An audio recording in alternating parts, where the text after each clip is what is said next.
This is clavicle. The clavicle is the only long bone placed horizontally in your body. This is a part of the shoulder girdle.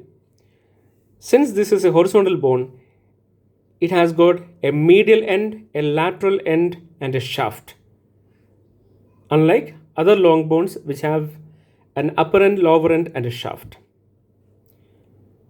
To identify the side and hold the bone in anatomical position, it is relatively very easy. It is easy to identify the ends. You compare the more rounded end is medial and relatively flat is the lateral end. So I can say this is lateral and this is medial end. Now how to identify the inferior and superior? In the inferior aspect, there is a tubercle named as a conoid tubercle. The conoid tubercle is directed posterior-inferiorly. So now this is posterior-inferiorly. I'm holding it like this.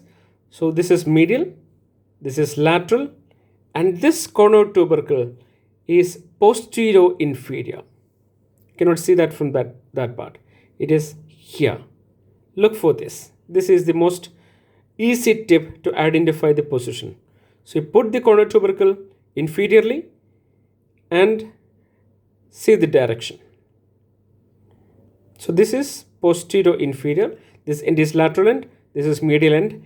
And if you take this shaft, the medial 2/3 and the lateral 1/3, the medial 2/3 is convex forwards and it is concave backwards.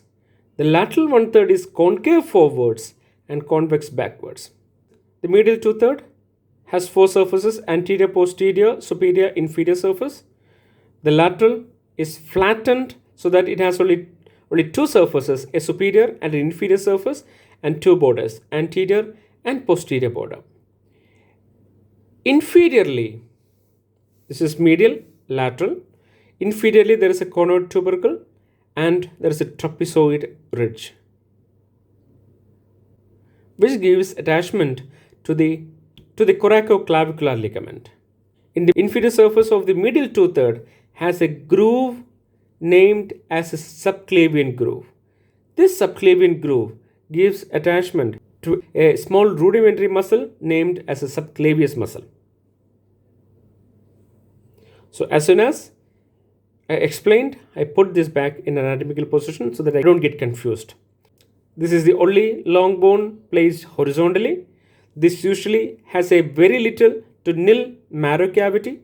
The most of the clavicle is formed as membranous ossification, which is unusual for a long bone.